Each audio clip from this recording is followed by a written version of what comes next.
वैष्णवतो जया वैष्णवतो जया अवघी देवावरी माया नाही अनेक प्रमाण तना धना तृण जना पडता जड भारी नेमा नटळे निर्धारी नाही अनेक प्रमाण तना धना तृण जना तुका म्हणे याती हो का तयाची भलती नाही अनेक प्रमाण तन धन तृण जना समचरण सरोजम सांद्रैला हुदाभम जगनिहित पानि मंडन मंडनाना तरुण तुलसीमालां कंदरं कंजनेत्रं सदैव धवलहासं विठ्ठलं चिन्तया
जयांची क्रिया स्मरण होय सकळ विद्यांचे अधिकरण तेची बंधू श्री चरण श्री गुरूंचे ते नमस्कारो नियता वैष्णवतो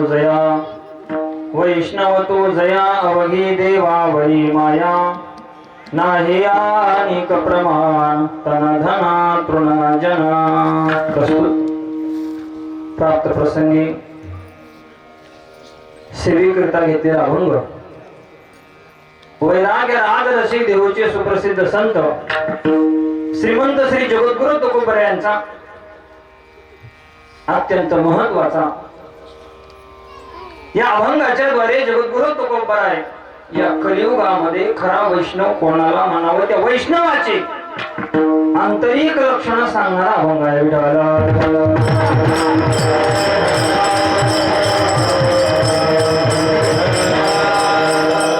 चिंतनाला सुरुवात करण्यापूर्वी आवाज माझा एकच सारखाच राहतो. अल्पसा परिहार द्यायचा तो म्हणजे असा भगवंताच्या असीम कृपेने तसेच सकल साधू संतांच्या कृपा आशीर्वादाने त्याचबरोबर राष्ट्रसंत श्री भगवान बाबा वैराग्य मूर्ती संत श्रेष्ठ वामन भाऊ महाराज यांच्या पुण्यतिथी महोत्सवाच्या निमित्ताने त्यांच्या आशीर्वादाने त्याचबरोबर वैकुंठवासी परमपूज्य नारायण बाबा यांच्याही कृपा आशीर्वादाने चालू असणारा हा अखंड हरिनाम सप्ताह आणि या सप्ताहातील तुम्हा सर्व भगवान नगर डाकणी वस्ती शेवगाव आदी करून या पंचक्रोशीतील सर्व भाविक मंडळी तसेच या भगवान बाबा मंदिराचे सर्व कमिटीचे सर्व पदाधिकारी त्यांच्या सर्वांच्याच अनुमतीने आणि त्याचबरोबर श्री ज्योतिपराय आदरणीय धर्मभूषण धर्मधुरंधर असणारे ज्ञानेश्वरजी महाराज गावडे यांच्या आज्ञेतून असणारी माझ्याकडे आलेली तिसऱ्या दिवसाची सेवा. विठ्ठल विठ्ठल.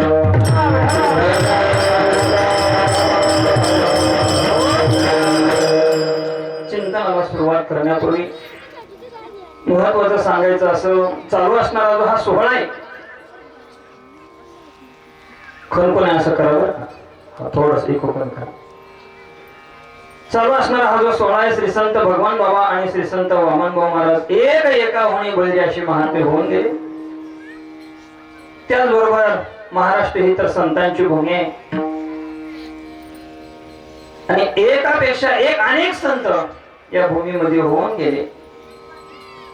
आणि म्हणून त्या संतांच्या पुण्यतिथीच्या निमित्तानं, कुणी जयंतीच्या निमित्तानं, वेगवेगळ्या निमित्तानं अखंड हरिनाम सत्य महाराष्ट्रभर होत असतात. पण राष्ट्रसंत भगवान बाबा आणि वामनभाऊ महाराज यांचा योगायोग असा आहे,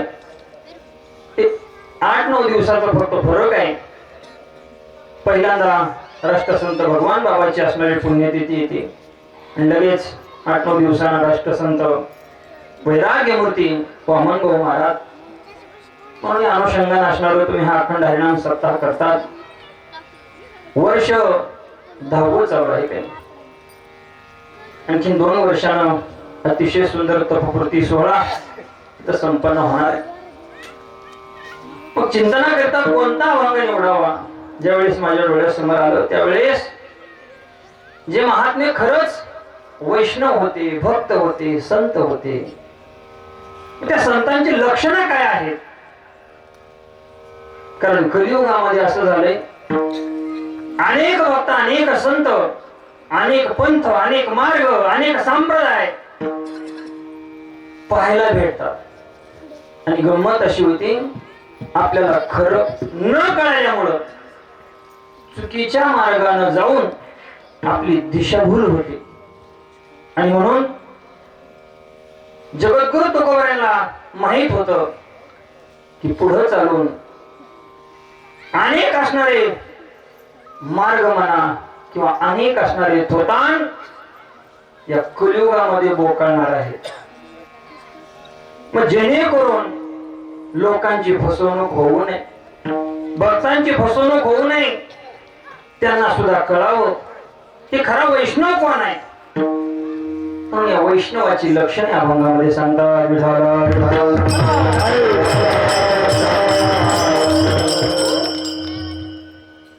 परमार्थामध्ये अंतरंग पाहिलं जातं, व्यवहारामध्ये बहिरंग पाहिलं जातं.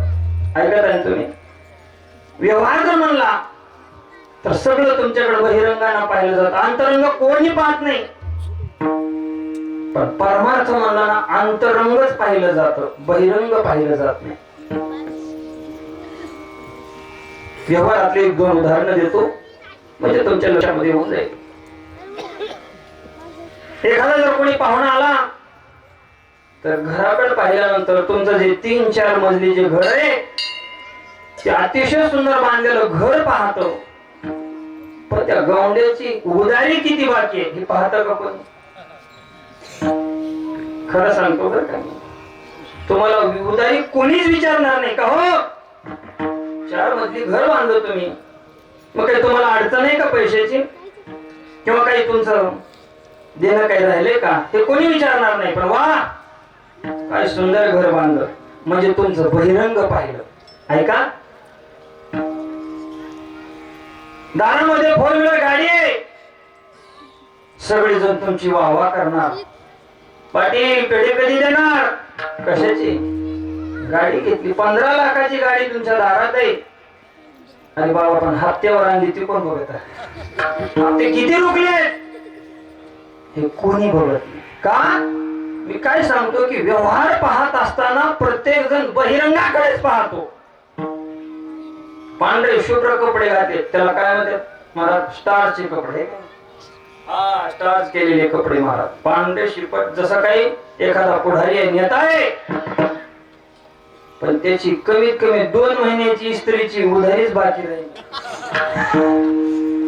इकडे तर कपडे आयटीत घालतो, खिशामध्ये रुपया नाही, पण कसं आहे सगळे म्हणणार वा शेठजी या म्हणणार महाराज. का? कारण त्यांनी बहिरंग पाहिलेलं असतं, अंतरंग कोणीच पाहत नाही. जगद्गुरु तुकोबाराच्या गाथ्याकडे जर आपण निघालो तर जगद्गुरु तुकोबाराय सुद्धा सांगतात, एखादी जर सासू गेली जाऊ नये. हा सासू गेली म्हणजे की सुना खुश झाल्या.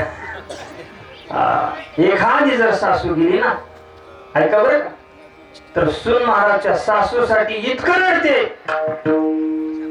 तर मला सांगा, सून रडत असताना, इथे लक्ष तुम्हाला, सून रडत असताना अख्खं गाव अख्खं जग तिच्याकडे बघतं, पण तिच्या अंतःकरणातला भाव भिन्न असतो. महाराज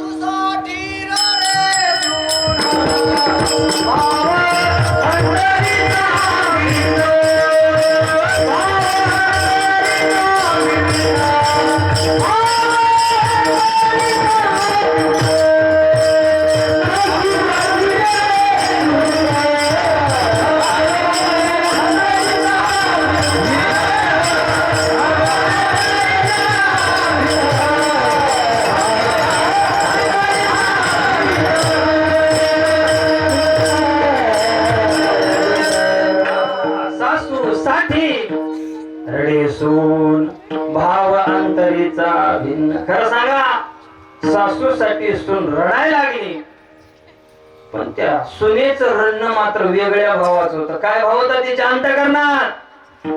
गेली बरं झालं, पण आता कपाटाच्या चाव्या माझ्याकडे आल्या, पण त्या कशा सहजासहज येतील, येत नाहीत. मग त्याच्यासाठी रडावं लागतं. लोकाला वाटलं पाहिजे, शेजाऱ्या पाजाऱ्याला वाटलं पाहिजे, पाहुण्याला वाटलं पाहिजे, सोयऱ्या धाऱ्याला वाटलं पाहिजे की जी सून रडती ना तिचं सासूचं खूप जमत असेल, एकमेकीवर खूप प्रेम असेल, पण खरं त्या दोघीच जमत नाही. विठ्ठल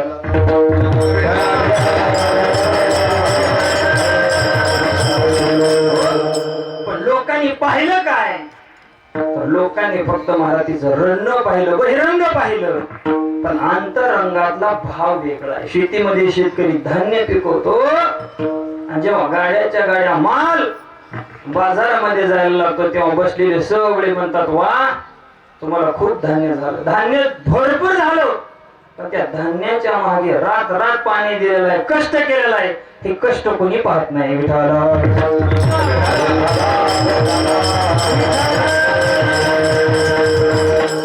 व्यवहारातलं सांगितलं तुम्हाला, म्हणजे व्यवहार जर पाहत लागला तर सगळं आपण बहिरंग पाहतो. आणखीन तुम्हाला व्यवहारातले एक लास्ट उदाहरण देऊन परमार्थाकडे जाऊया. आपण जर एखाद्याला पाहुणे बघायचे असतील तसा काय आमच्यावर प्रसंग नाही आला. आता महंत असल्यामुळे आम्ही त्याच्यातून सुटलो आहे का नाही. पण आता संसारिक लोकांना महाराज मुलगा असेल तर सून करण्यासाठी मुलगी पाहावं लागते, मुलगी असेल तर जावळी पाहावं लागतो. पण मला सांगा, अंतरंग पाहता का बहिरंग? बोला की बहिरंगच पाहता तुम्ही? हा, सर्वजण. मला जागा किती आहे, शेती किती आहे, गाड्या कोणकोणत्या आहेत, नोकरी कोणती आहे, हे सगळं बहिरंग पाहिलं जातं. म्हणजे व्यवहारामध्ये बहिरंगाला प्राधान्य आहे आणि परमार्थामध्ये अंतरंगाला प्राधान्य. विठाला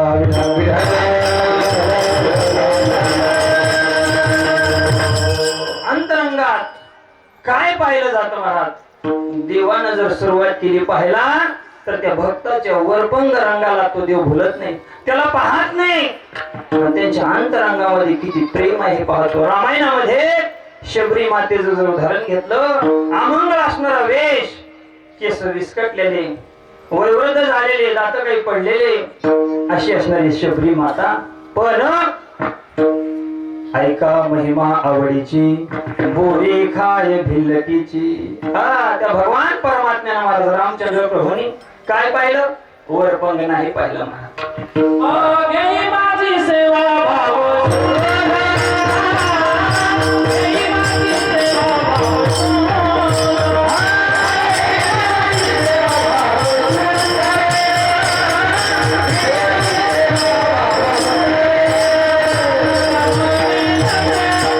Bye.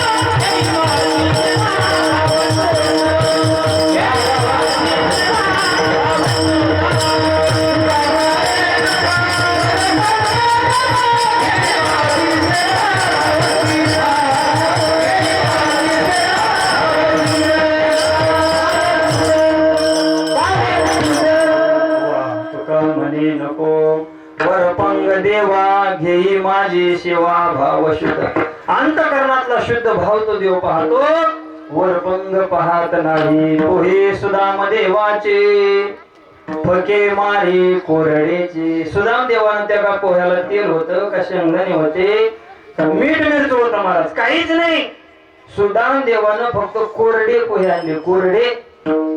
देव भावाचा भुकेला हाची दुष्काळ तयाला. खूप जात अशी ज्यावेळेस असणार त्या मथुरेमध्ये निघाले, 3 जागी वाकडी असणारी खूप जात अशी महाराज कुरूप रूप राशी ही नकळा. तुका म्हणे खूप जात अशी रूप राशी ही नकळा. देवानी काय पाहिलं? तिचा भाव पाहिला, अंतरंग पाहिलं. द्रौपदीचा जर विचार केला, अत्यंत घरची गरिबीची परिस्थिती महाराज.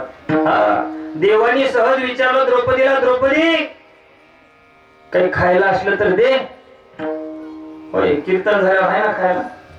वा वा वा, चांगलं निवेदन आहे का नाही? हे निवेदन आवडलं बरं का मला. तुमच्या निवेदनाकरता एकदा जोरदार टाळ्या वाजवा. छान छान. कारण का आवडलं? कारण तुम्ही काय केलं? सुईस केलं आहे का नाही? लोक उलट करतील. कसं? आधी पोटोबान, पण तुम्ही सुईस केलं महाराज.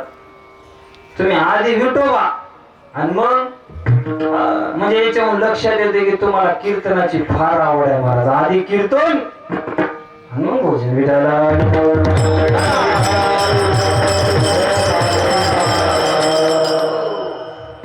तसं देवाला सुद्धा आवड आहे, पण कशाची महाराज?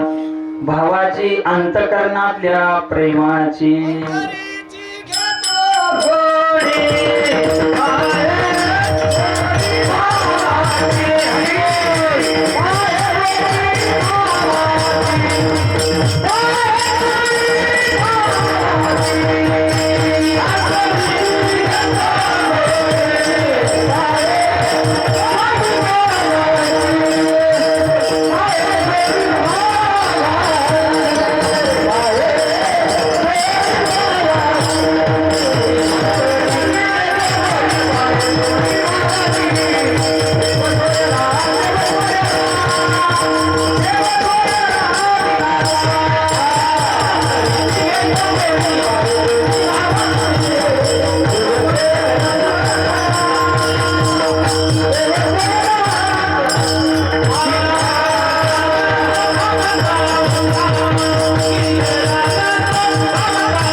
अंतरीची घेतो गोडी, पाहे जोडी भावाची.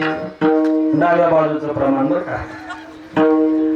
गिरीधर लाल तो भाव का भुका, राग कला नाही जानत तुका. आता दोन दोन्ही कोण एक एका होणी बळे आहे का नाही महाराज?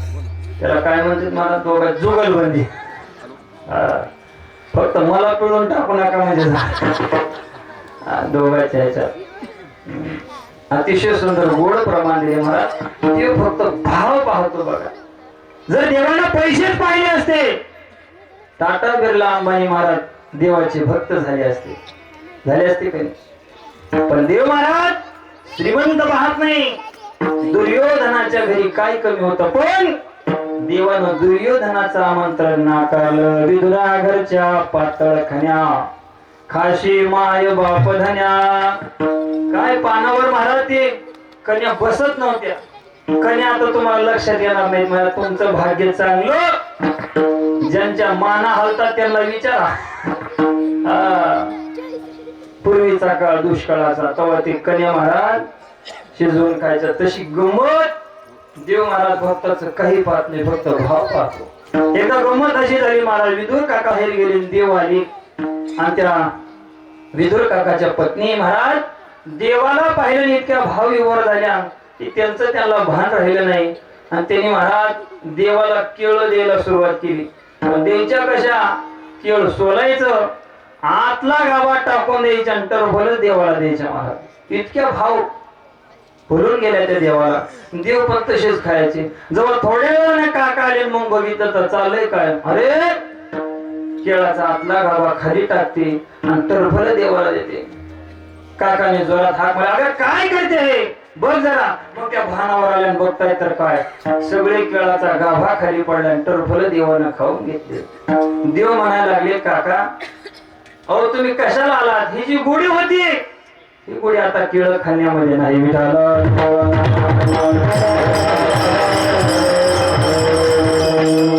देव फक्त आणि फक्त अंतरंग असणारा पाहणारा माझा देव. पण कधी कधी असं होतं की दोन वस्तू समाजामध्ये सारख्या दिसतात, दिखाऊ माल आणि फसाव धंदा. हा दिसताना दोन सारख्या दिसतात, मग त्याच्यामध्ये समाज फसला जातो. मग खरं म्हणायचं कोणाला, चांगलं म्हणायचं कोणाला, ओरिजिनल कोणतं आहे. या वेळेला मात्र लोकांची फसगत होते. ऐका, जगद्गुरु तुकोबारायांचे गोड अभंग आहे, तुम्हाला माहितीच तर उदाहरण तुकोबारायांनी त्या अभंगामध्ये दिले. महाराज म्हणतात, दही नावाचा एक पदार्थ आहे. हे बसलेल्या माता मुले तुम्ही लक्ष द्यावं. दही नावाचा एक पदार्थ आहे, तर मला सांगा त्या दह्याच्या मधून ताक आणि लोणी हे दोन पदार्थ बाहेर निघतात, बरोबर का? दोन पदार्थ कुठून? दह्यामधून. मग त्याला किती वेळ गरम केल्यावर निघतात? गरम केल्यावर निघतात का घुसळण केल्यावर निघतात? हा मंथोनी नवनीता. महाराज त्याचं मंथन करावं लागतं. आणि दह्यामधून जेव्हा महाराज ताक आणि लोणी निघतं ना, पण जगद्गुरु तुकोबाराय म्हणले, अरे ताक सुद्धा पांढरा आहे, लोणी सुद्धा पांढरा आहे, पण दोघाची किंमत एक करायची नाही. महाराज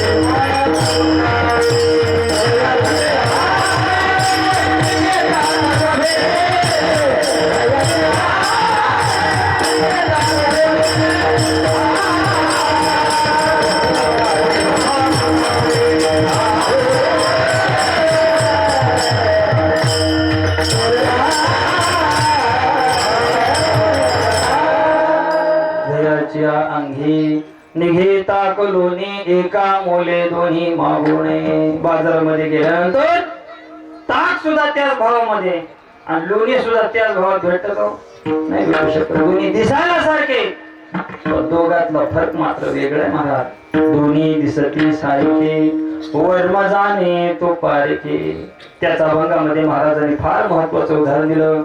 पृथ्वीच्या पोटी हिरा गारगोटी दोहीशी संसाटी करू नये. गारगोटी आणि हिरा दोघं पण दिसायला सारखे आहेत महाराज, पण दोघं दिसायला सारखे असले तर हिऱ्याची किंमत वेगळी आहे आणि गारगोटीची किंमत वेगळी आहे. हिरा ठेविता ऐरणी वाचे मारिता जोघी, तोची मोल पावे खरा होय करणीचा चुरा. जी डुप्लिकेट करणी असते तिचा चुरा होतो, पण हिरा मात्र फुटत नाही. हिरा तो हिरा असतो. तसं समाजामध्ये माणसं आणि संत जरी सारखे दिसले, तुका म्हणे तैसे संत आणि जन दोन्हीशी समान लेखो नाही, किंवा दोन्हीशी जगा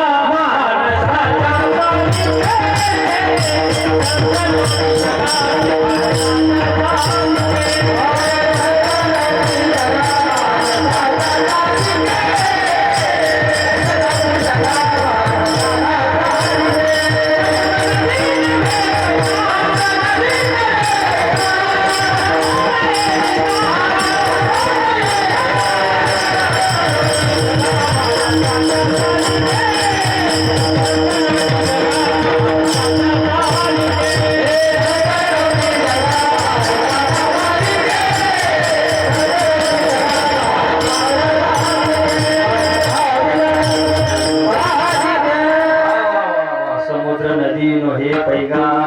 नदीला समुद्र म्हणता येणार नाही, पाषाण म्हणून लिंगा, महादेवाचं जे लिंग आहे त्याला दगड म्हणता येत नाही. तसं माणसासारखं जरी संत दिसायला असले, 2 डोळे, 2 कान, 2 हात, 2 पाय, पण संत नव्हती जगामध्ये माणसासारखी. विठाला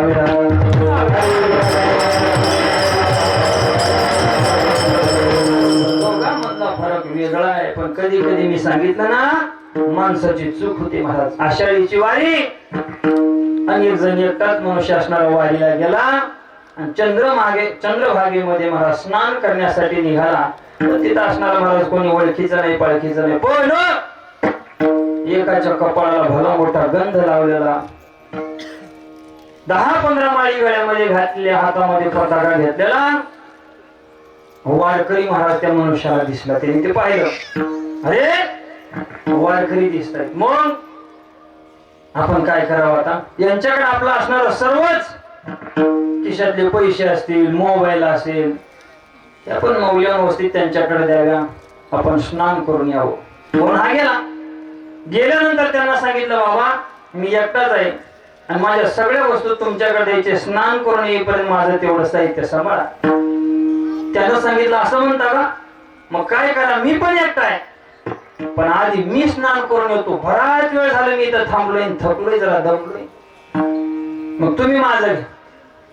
त्या महाराज त्यानं सगळंच काढलं आणि याच्यापाशी दिलं. याने घेतलं सगळं. ते स्नान करून आलं आणि स्नान करून आल्यावर तिने पटापटा सगळे मेकअप केला. ते म्हणजे आता तुम्ही जा. मग याचं सगळंच घेतलं, जा म्हणजे स्नानाला. याने गेलं, जाणार होतो या भागात समजा, पण त्याला विश्वासाच आहे ना, मला हे कधी निघून जाईल काही पता. पण तरी असणार ते चंद्रभागे स्नानाला गेलो, पण 3-3दा ओढून पाहायचं, 3-3दा ओढून पाहायचं. मग शेवटी आता येताना डुबकी मारावी लागते, आहे का नाही? मग त्यांनी काय केलं, मला ह्याच्याकडे बघितलं, दिसला की म्हणलं हाय, घेतली डुबकी, पट दिशी वरी आला, बघितलं, दिसला, वा वा ठीक आहे. मग दुसऱ्यांदा डुबकी मारली आणि जेव्हा महाराज तिसऱ्यांदा डुबकी मारली ना, हे गायब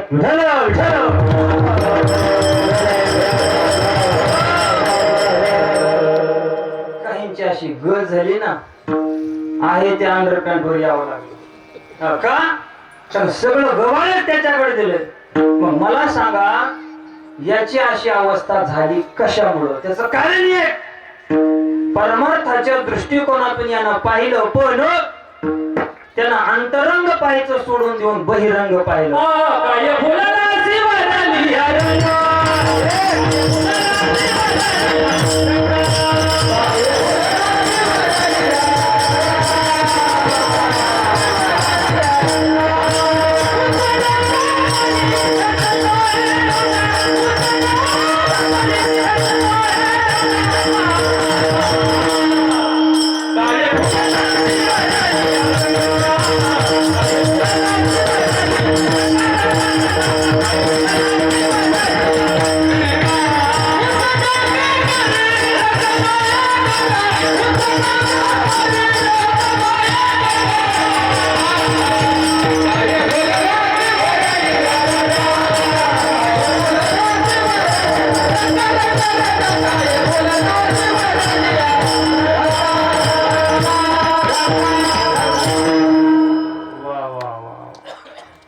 अगदी योग्य प्रमाण. उस डोंगा परी रसनो हे डोंगा,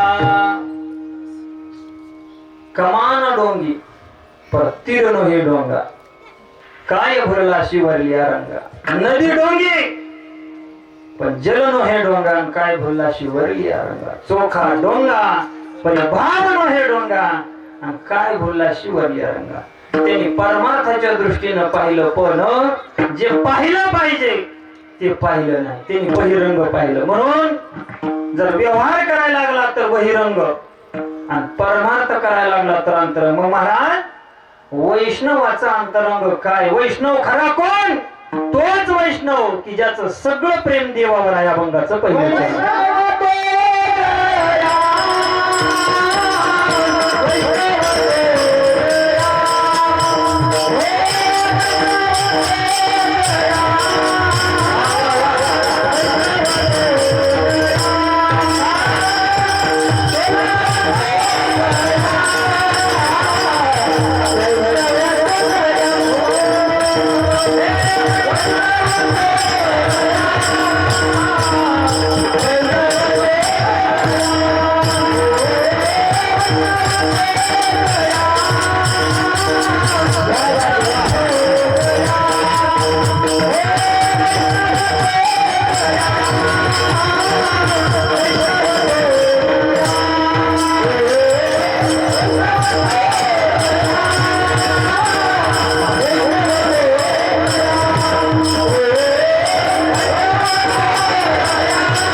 वैष्णव तो जया अवघी देवावरी माया नाही अनेक प्रमाण तन धन तृण जन. महाराजांनी व्याख्या सांगितली. वैष्णव कोण आहे? जया अवघी देवावरी माया तो वैष्णव, ज्याचं सगळं प्रेम देवावरती आहे त्याला वैष्णव म्हणावं. महाराज अवघी माया असं का म्हटले त्याचं कारण सांगतो बरं का. विठाला विठाला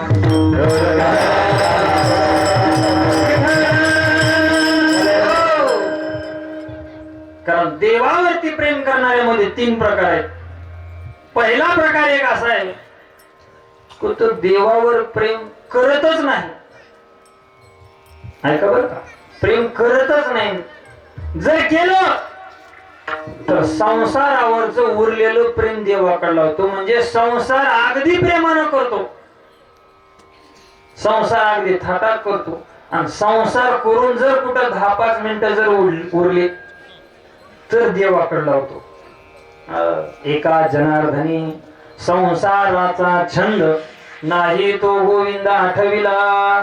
किंवा माऊली म्हणतात सायासी करीसी प्रपंच दिननिशी हरीशी न भजशी कोण्या गुणे. आणि प्रपंच सायाशी करशी म्हणजे संसारावर जास्त प्रेम.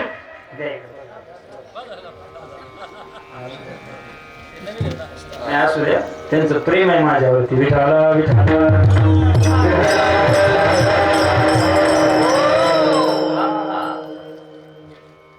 संसारातून जर उरलं तर पहिला प्रकार. दुसरा प्रकार असा आहे बरं का मृदंगाच्या, तुमचं बरं आहे बाबा, कधी ते कधी आमचं कसं आहे काही महाराज. आता इकडं 4-5 जण आहेत, इकडं 4-5 जण. दम घेऊ मस्तपैकी आपलं सुंदर, कोणी गायन कोणी वादन आहे की नाही. मी एकटाच आहे, तेवढं सांभाळून घ्या बरं का. आपला विषय चालू होता महाराज. दुसरा प्रकार अर्ध प्रेम संसारावर, अर्ध प्रेम देवावर. अर्धा वेळ संसारासाठी आणि अर्धा वेळ देवासाठी देतो. हे 2 प्रकार झाले. आणि तिसरा प्रकार असा आहे की तो संसाराला वेळच येत नाही, फक्त आणि फक्त सगळं प्रेम आणि सगळा वेळ मात्र देवाकडे देतो. तो तिसरा प्रकार मात्र वैष्णवाचा असल्यामुळं महाराजांनी सांगितलं वैष्णव तो जया अवघी देवावरी माया, देवावरी अवघी माया तो वैष्णव. ज्याचं थोडं प्रेम घराकडे आहे, थोडं बायकोकडे आहे, थोडं मुलाकडे आहे, थोडं सासऱ्याकडे आहे, थोडं सासूकडे आहे, विनोदानं सांगतात थोडं मेवणीकडे आहे. सगळं इकडे जर प्रेम गेलं देवाकडे द्यायचा कधी? तो देवाकडे द्यायला शिल्लकच नाही. जर उरलं तर त्याला वैष्णव म्हणत नाही. सगळं प्रेम देवाकडे असलं पाहिजे तर तो वैष्णव आहे. महाराज तुम्ही सांगितलं हे आम्हाला पटलं, पण त्या वैष्णवाला फक्त देवच आवडतो.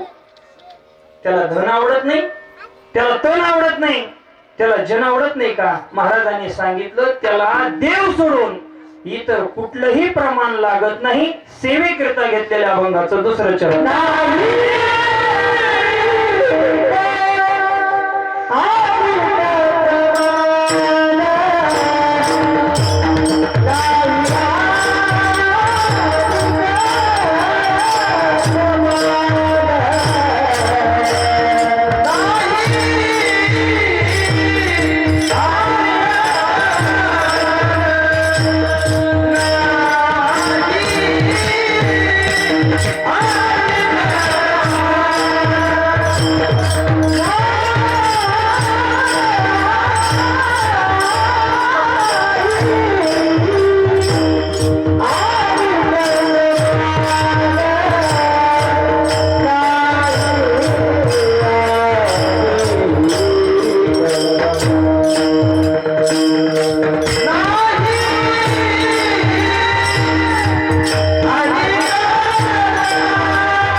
वेळ कमी आहे बरं का, थोडा ऍडजस्ट करा. हा नाही अनेक प्रमाण तन धना तृण जन. त्या वैष्णवाला तन आवडत नाही, धन आवडत नाही, जन आवडत नाही. जो वैष्णव आहे त्याला बरं का, हा त्याला बाकीचं आवडतच नाही काही. का? कारण तो वैष्णव असतो. मग वैष्णवाला तन आवडत नाही. याचं काय कारण आहे? कारण या तणामुळं, या शरीरामुळं देवावरचं प्रेम कमी होतं. महाराज तुम्ही काकड्याच्या अभंगामध्ये ऐकून असाल, संत नागनाथ त्यांना जोगा परमानंद म्हणतात. हा जोगा परमानंद संत एक दररोज त्यांचा नित्यनेम होता की घरातून जर निघाले ना तर देवाला साष्टांग दंडवत घालत घालत मंदिरापर्यंत जायचे. साष्टांग दंडवत घालायचे ते त्यांचा नित्यनेम होता. बरं पण गंमत अशी झाली, एके दिवशी मोठे शेठजी आले. त्या शेठजीनं पाहिलं कोणीतरी मोठे साधू दिसतात बघा, पण घरापासून असणारा महाराज मंदिरापर्यंत दंडवत घालायला लागले. मोठे साधू आहेत. त्यांना प्रेम निर्माण झालं. त्या शेठजीने महाराज चांगला पितांबर त्यांना देऊन टाकला. कोणाला? जोगा परमानंदा. आता मला सांगा, नवीन जर वस्त्र आले तर त्याच्यावर प्रेम किती जडतं. आता संक्रांत आली जवळ आहे का नाही, नवीन नवीन साड्या महाराजांनी आता यांनी पसंत करून ठेवली असतील, काहीने घेतली असतील, पण त्याच्यावर किती प्रेम असतं. तसं ज्या जोगा परमानंदाला महाराज ते पितांबर जे होतं ना ते आवडलं, त्याने ते पितांबर घातलं. पण पितांबर घातल्यानंतर परिणाम असा की पावसाळ्याचे दिवस होते, ते लवकर पहाट 5 वाजता उठून देवाच्या देवळामध्ये जायचे. पण पितांबर घातल्यामुळं पाऊस मुसळधार चालू आहे, त्यांना असं वाटायला लागलं जर आता आपण बाहेर गेलो चिखलामध्ये तर पितांबर भिजल्याशिवाय, खराब झाल्याशिवाय राहणार नाही. आता जाऊ तेव्हा जाऊ असं म्हणता म्हणता 5 वाजायचे, थेट 11 वाजले तरी अजून काही मंदिरात जाण्याचा पत्ता. मग तेच त्याला स्वतःला लाज वाटली. ते म्हणायला लागले, अरे दररोज मी मंदिरामध्ये जाणारा, 5 वाजता जाणारा, आज 11 वाजायला लागले. काय कारण आहे? फक्त या पितांबरामुळं, म्हणजे माझ्या देहावर आसक्ती असल्यामुळं. म्हणजे देहावरती प्रेम करू नका असं नाही, तर देहावरती प्रेम करा. पण जर देवाच्या भक्तीमध्ये देहाचं प्रेम आडवं येत असेल ना तर ते तन सुद्धा, तो देह सुद्धा कुठल्या कामाचा नाही. विठाला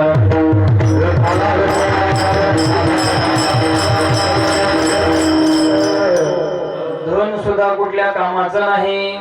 हे गोड प्रमाण आहे पहा.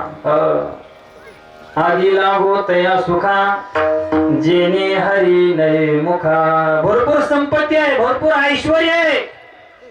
भगवान बाबाचं चरित्र जर काढलं ना तर त्या महात्म्यासारखा ऐश्वर्य संपन्न महात्मा दुसरा कोणी नाही.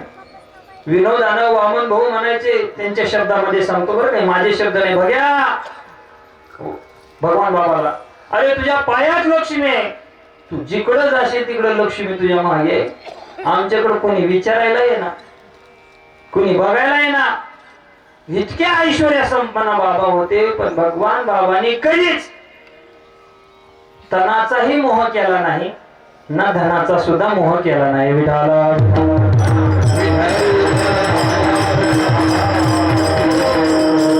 असे ते महात्मे महाराज. आणि असे हे जे महात्मे असतात हे जनाचा सुद्धा मोह करीत नाहीत. का?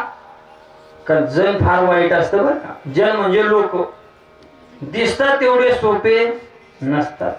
जोपर्यंत तुमच्याकडे सुख आहे, केळवले महाराज, जोपर्यंत घरामध्ये गुळ आहे ना तोपर्यंतच घरामध्ये मुंग्या होतात. येते लक्षात.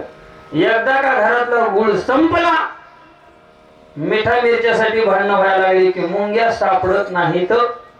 तसं लोक सुद्धा महाराज हे सुखाचे, दिल्याचे, घेतल्याचे पण अंतकाळाचे कोणी नाही विठाला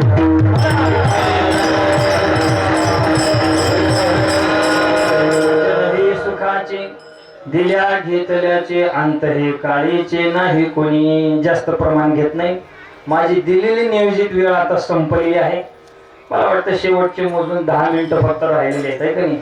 कारण तुमचा नित्यनेम असा आहे की दररोज आरती पण होते बरोबर ना. हा आरतीचा नियम मला वाटतं मग 9च्या नंतर आहे का 7:45ला 9:15ला हा नंतर बरं आजचे दिवस का आजचे दिवस चिंतन बरं आहे. तसं जे संत असतात त्या संताला महाराज जन सुद्धा आवडत नाही. कारण जन काय करतात तुम्ही काही करा लोक नाव ठेवल्याशिवाय राहत नाही. सोपं सांगतो आता तुकोबाराच्या भाषेत तर हा तुम्ही कीर्तनाला जा गेले तरी म्हणतात यांना काय काम धंदा उठले की आपलं पळत यांना काही कामच नाही. बरं नाही गेलं अहो ती येतच नाही. सत्संग करावा असं त्यांच्या मनात नाही. ते नास्तिक आहेत नास्तिक विरोधातले सत्तेच्या कोण म्हणतात नाही गेलो जावं त्रास. महाराजांचा एक गोड अभंग आहे महाराज त्या अभंगातल्या शेवटचं चरणी सांगतो तत्पूर्वी त्यातला भाव सांगतो. महाराज लग्न करावं म्हटला काय म्हणतात महाराज लग्न करू जाता म्हणती माताला न करू जाता म्हणती नपुंसक. एखाद्यानं म्हणलं लग्न करायचंय ते म्हणजे माजलंय म्हणते बरं न करावं नपुंसक काय म्हणतात. एखाद्याच्या घरी मुलंच नाही ती म्हणतात वांझोटा आहे वांझोटा. आणि जर एखाद्याच्या घरी 4-5 मुलं ते म्हणते नुसता पोरवडा वाढवलाय म्हणे काही काम नाही झालं. अभंगात आहे बरं हा म्हणजे तुम्ही काही करा चांगलंही केलं तरी लोक नावं ठेवतात आणि वाईटही केलं तर लोक नावं ठेवतात. बापले दोघं रस्त्यानं चालले होते जाता जाता त्यांच्यापाशी गाडव होतं. बाजारातून एक गाडव घेतलं आणि रस्त्यानं चालले. उन्हाचे दिवस झाडाखाली बसलेली काही गावातली मंडळी वाट्यावर बसली होती. कोणत्या कुचर वाटा. वाटा कुचर नसतो पण वरी बसणारे कुचर असतात बरं का विठाला.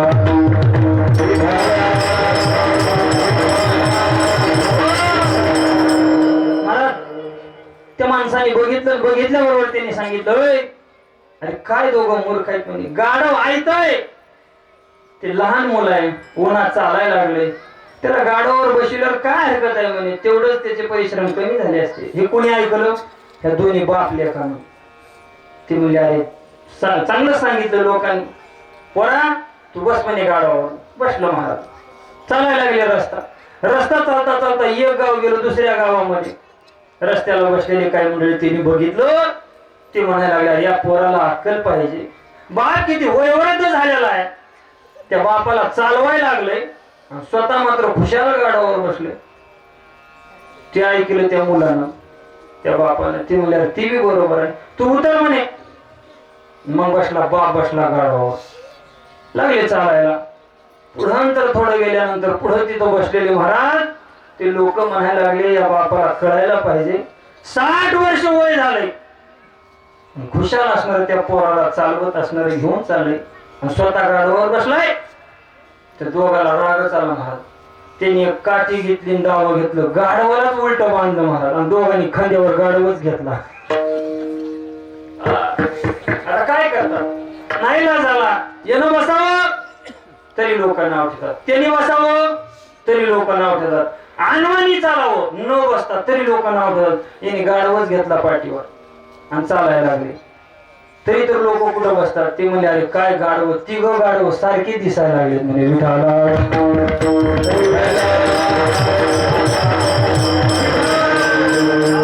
म्हणजे साधू संतांना माहित आहे की लोक महाराज आज डोक्यावर घेतात उद्या पायाखाली टाकतात. लोक ती लोक आहेत म्हणून या लोकांच्या नादाला साधू संत लागत नाहीत वैष्णव भक्त लागत नाही. त्यांना माहित आहे परमार्थ करायचा तर या लोकांचा त्याग करून करायचा. तुका म्हणे आता ऐका वचन तेजोनी आजन भक्ती करा. त्यांना माहित आहे म्हणून ते लोकांपासून सुद्धा दूर राहतात. महाराज तुम्ही सांगितलं वैष्णवाचे लक्षण कोणाला म्हणावं?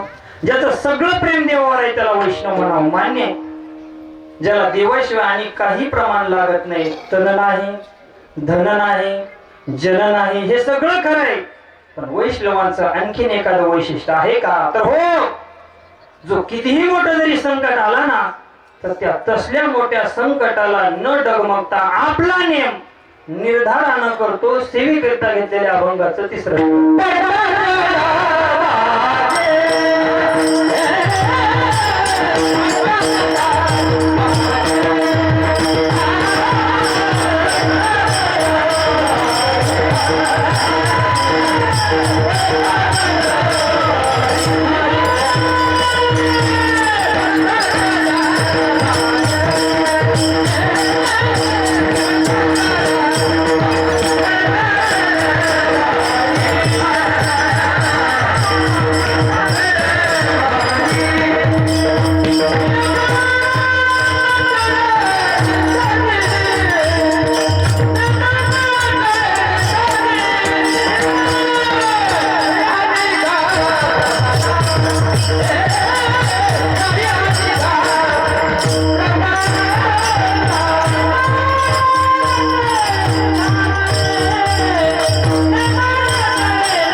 जडभारी नेमान टळे निर्धारे. जडभारी पडता कितीही मोठं संकट आलं तर नेमान टळे निर्धारे, त्या नियमाला माग सरत नाही. भक्त प्रल्हादाचं उदाहरण घ्या, ऐकणी. प्रल्हादाशी पिता करीतो जाचणी, परितो स्मरे म्हणे नारायण. त्याला बापाने मारण्यासाठी 11 प्रयोग केले. कोणाला मारण्यासाठी? प्रल्हादाला. पण तरी सुद्धा तो नाम घ्यायचं मात्र काही सोडलं नाही मला. हा ब्रीद हिरण्यकशिपूचे नाव न घेऊ दे देवाचे महाराज. देवाचं नाव ते घेऊ देत नव्हतं त्याच्या राज्यामध्ये. कोणाच्या? हिरण्यकशिपूच्या. तरी सुद्धा भक्त प्रल्हादाने घेतलं. नियमाला कुठल्याही प्रकारचं तो मागे सरला नाही. संत गोरोबा काकाचं जरी उदाहरण घेतलं तर मला त्यांचा नियमच केला होता. मला पत्नीला शपथ घातली होती. शॉर्टकट मध्ये सांगतो, तुम्ही ऐकला पण तरी तुम्हाला सांगतो. कारण मूल तुळवल्यामुळं पत्नीनं सांगितलं होतं, अहो काय तुमचा देव म्हणे, माझं मूल मेलं ना. त्यांच्या भजनाला विक्षेप केला आणि मग गोरोबा काकांनी महाराज काठी घेतली मारायला अंगावर जाणार. तेवढ्यात पत्नीनं सांगितलं, तुम्हाला त्या पांडुरंगाची शपथ. आता शपथ घेतली, अंगाला हात लावता येत नाही. नियम केला आता अंगाला हात लावायचं नाही. पण होत ते मूल मेलय. आता वंशाला दिवा पाहिजे. पण यांचा नियम काय? अंगाला स्पर्श करायचा नाही. मग आता काय करावं? त्या पत्नीनं सांगितलं, माझ्या अंगाला तुम्ही स्पर्श करणार नाही, पण निदान दुसरी तरी पत्नी करा. आपल्या वंशाला आपल्या कुळाला दिवा पाहिजे. माझीच बहीण तुम्हाला असणार, मी करते माझ्या स्वइच्छेनं. दिलं महाराज. नाईलाज झाला गोरोबा काकाचा. आणि महाराज मी सोबतच लग्न झालं. बरोबर ना? कारण आता आपल्याला कळत नाही म्हणून विचारतो. आणि मग लग्न झालं. विनोदानं महाराज म्हणायचे बरं का विनोदानं. मोठे महात्मे म्हणायचे, ते म्हणायचे सध्या परिस्थिती अशी झाली, एक भेटाना पण देव असा चाटा ज्याला नको त्याला 2-2 बायका देतो. गोरोबा काकाला 2 बायका झाल्या.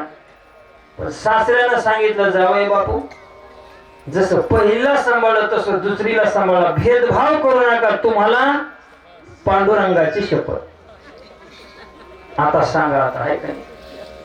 मग देवानं देवाची शपथ घातल्यामुळं पुन्हा गोरोबा काकाचा नाही लागला. म्हणजे देव किती हुशार आहे बघा. एकतर लग्न करायला प्रवृत्ती केलं आणि केलं परत नियम अजून, म्हणजे ह्यांचा नियम किती टिकतोय हे बघण्यासाठी महाराज देवानं तसं केलं. आणि मग शेवटी काकांना सांगितले, बघा तुम्ही माझ्यापासून लांब झोपा जा, माझ्या जवळ येऊ नका, कारण माझा नियम आहे दोघीला सन्मान. मग तुझ्या अंगाला हात लावायचा आहे ना, तर तिच्या अंगाला हात लावायचा. मी लावणार नाही, तुम्ही लांब झोपत जा. तिने सांगितलं, तर ठीक आहे काय करावं. दोघीला टेन्शन आलं. गोरोबा काका झोपलेला असताना महाराज हे मध्यरात्री दोघी, एक जण उजव्या बाजूला आणि एक जण डाव्या बाजूला येऊन झोपले. आणि त्यामध्ये एकीनं महाराज उजवा हात आपल्या अंगावर टाकला, दुसरीनं डावा हात अंगावर टाकला. आणि गोरोबा काका झोपलेले असताना रात्री स्वप्नामध्ये अचानक त्यांना जाग आली. कारण का, त्या हाताला सुद्धा वळण तसंच होतं महाराज, इंद्रियाला वळण तसं होतं. म्हणजे इंद्रियानं चूक केली, हातानं चूक केली, हे लगेच तात्काळ जागे झाले.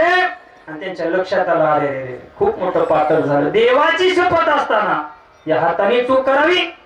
मध्यरात्री 2 वाजता बाहेर आले आणि जी वैरण कापायची जी येळी होती, त्या येळीवरती महाराज दोन्ही हात मारून महाराज कोपऱ्यापासून हात तोडून टाकले. मी काय सांगतो, कितीही मोठं जरी संकट आलं तर नेमा न टळे माघारी विठाला.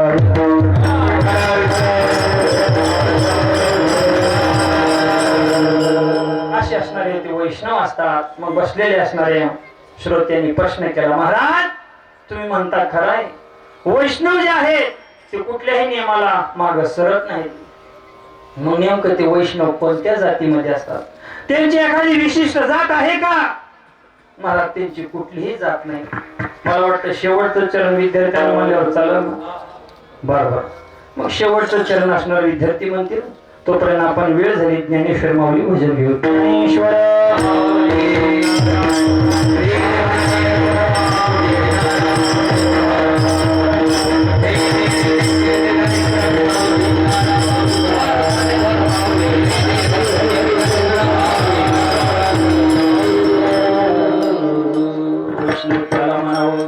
ज्याचा अवघड प्रेम, ज्याला जन आवडत नाही तो वैष्णव. आणि जो घेतलेला नियम आहे तो कधी त्या नियमाला माग सरत नाही, तो असणारा वैष्णव. मग महाराज वैष्णव कोणत्या जातीतला आहे, कोणत्या जातीतला नाही, ऐका बरं का. एक जाता जाता महत्वाचं सांगून जातो. राजकीय लोक जातीपातीमध्ये महाराज भेद करून आपापल्या पोटाची खळगी भरण्यासाठी काही करतात. समाजामध्ये भांडण लावून देतात. पण जे वैष्णव असतात, जे संत असतात, ते सगळ्या समाजाला, सगळ्या जातीला एकाच धर्मध्वजाखाली कसं आणता येईल याचा ते प्रयत्न करतात. विश्वामध्ये शांती कसं पसरवता येईल याचा ते संत महात्मे प्रयत्न करत असतात. म्हणून प्रत्येक जातीमध्ये संत झाले. महत्वाचं वाक्य बरं. प्रत्येक जातीमध्ये संत झाले, पण एकदा का ते संत झाले ना, त्यांना जात उरली नाही. लक्षात ठेवावी.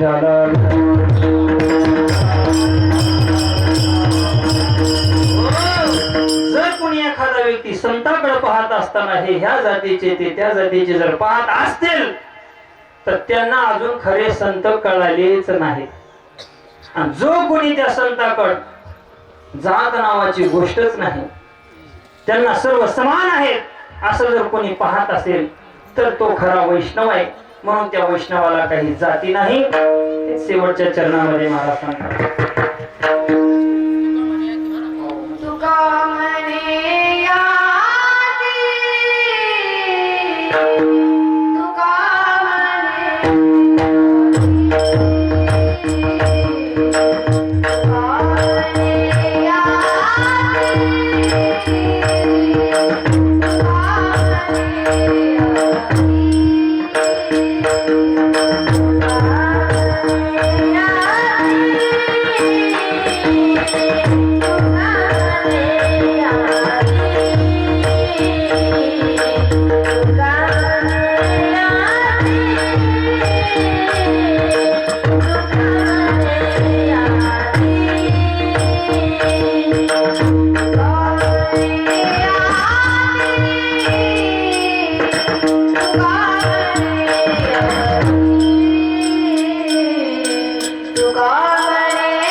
जाती हो का तयाची भरती नाही अनेक प्रमाण तन धना तृण जन यथामती. आता अवकाश दिलेल्या नियोजित वेळामध्ये भगवंताच्या चरणी ही सेवा समर्पित करण्याचा हा सुयोग या ठिकाणी हा जुळून आला. श्री हरिभक्तीपरायण धर्मभूषण ज्ञानेश्वर महाराज शेवगावकर यांचा आणि आमचा फार जुना असणारा परिचय, गुरुबंधू असणारे, आणि त्यांनी कल्पना दिली की बाबा एक सेवा आपल्याला करावी लागेल. म्हणून या ठिकाणी सर्व श्री संत भगवान बाबा ट्रस्ट समिती सप्ताह कमिटीचे सर्वच पदाधिकारी, बहुसंख्येने उपस्थित असणाऱ्या माता माऊल्या, त्याचबरोबर पुरुष मंडळी, या सप्ताहाला अन्नदान करणारे, धनदान करणारे, श्रमदान करणारे सर्वच मंडळी तुम्हाला द्यावी तेवढे धन्यवाद. मला असं वाटतं आज ज्यांची संध्याकाळची पंगत आहे हे का नाही, मला अभंगाचं शेवटचं चरण सुद्धा महत्वाचं आहे. तुका म्हणे याती हो का तयाची भरती, जाती कुठली का असना पण देवाविषयी प्रेम पाहिजे, संताविषयी प्रेम पाहिजे. तर आज ज्यांची पंगत आहे मला वाटतं ते मुस्लिम समाजाचे आहे का नाही, हा त्यांची पंगत आहे. आणि विशेष करून पाठीमागं त्यांनी जवळपास 1,00,000-1.5 लाखाचा खर्च करून श्री संत वामन भाऊंची पुण्यतिथी साजरी केली. मग सांगायचं तात्पर्य एवढं आहे महाराज की अंतःकरणातला देव भाव पाहतो. तुम्ही कोणत्या समाजाचे, कुठल्या जातीचं काही पाहिलं जात नाही. म्हणून तुमच्या सप्ताहाला चांगलं स्वरूप आलंय. कुठल्याही प्रकारचा भेदभाव न बाळगता अतिशय सुंदर एकात्मतानं तुम्ही सप्ताह करतात. हे जगाला, पूर्ण संपूर्ण महाराष्ट्राला एक दिशा दाखवण्याचं काम आहे. तुम्हा सर्वांना धन्यवाद. त्याचबरोबर आज मृदंगावरती जी मला सोबत आले श्री हरिभक्तीपरायण हरिओम महाराज वाघमारे, त्याचबरोबर जे नियोजक म्हणून आहेत मला वाटतं रामेश्वर महाराज गायाळ, बरोबर ना, हा, आणि पवन महाराज खरात, दोन महाराजांनी ज्यांनी सुंदर प्रथमतः चाल गायली असे हरिभक्तीपरायण कृष्णा महाराज घोले, आणि दुसरे करण महाराज लकडे आळंदीकर, अतिशय सुंदर गोड गायन. आणि सगळी मंडळी पंचकृषीतलीच आहेत वाटतं हे का नाही. अतिशय महाराजांनी सुद्धा सुंदर म्हणजे समर्पक प्रमाणे दिले. गंमत अशी होती बघा, कीर्तन एकतर आता चिंतनीय बाजूला झाले, अभंग एकीकडं, कीर्तनकार दुसरीकडे, आणि त्यातल्या त्यात मग प्रमाण पाठांतर असणारे जे टाळकरी भेटणं, गोड मृदंगाचार्य भेटणं, योग्य सिस्टीम दक्ष बर का, दक्ष म्हणजे कधी काय द्यावं सांगायची गरज नाही पडली पाहिजे ते भेटणं, चांगले नियोजक भेटणं, चतुरश्रोते भेटणं, कॅमेरामॅन भेटणं, हे कीर्तनकाराचं महत् भाग्य असतं. म्हणून आज सर्वजण त्या ठिकाणी लाभलेले आहेत. देवे तेवढे धन्यवाद. ही संस्थेतले सर्व विद्यार्थी, श्रीराम संस्थान तिंतरवणी, गुरुदेव तुकाराम बाबा वारकरी शिक्षण संस्था, अतिशय जवळपास 95 विद्यार्थी त्या संस्थेमध्ये आहेत. आणि विनाशुल्क पद्धतीचं शिक्षण त्या विद्यार्थ्यांना देणं चालू आहे. इयत्ता 5वी ते 12वी पर्यंतचे विद्यार्थी आपल्या संस्थेमध्ये आहेत. महाराजांनी आग्रह केला की आपल्या सर्व कमिटीचा आग्रह आहे की कमीत कमी तुम्ही 5-7 विद्यार्थी द्या. पण म्हणलं साधू संतांची पुण्यतिथी आहे, भगवान बाबांची, वामन भाऊंची पुण्यतिथी आहे, 5-6 काय म्हणलं 10-11 घेऊन जा म्हणून असणार 10 विद्यार्थी या ठिकाणी पाठवले. अतिशय विद्यार्थ्यांनी पण सांगितलं सगळेजण एकदम छान आहेत, व्यवस्था खूप चांगली आहे, प्रेमळ सगळे माणसं आहेत. तुम्हाला द्यावे तेवढे धन्यवाद आहे. आता आरतीची वेळ झाली. विठ्ठल जय जय करायचं. हा बोले सर्वांनी हात वरती करा, सर्वांनी हात वरती करा.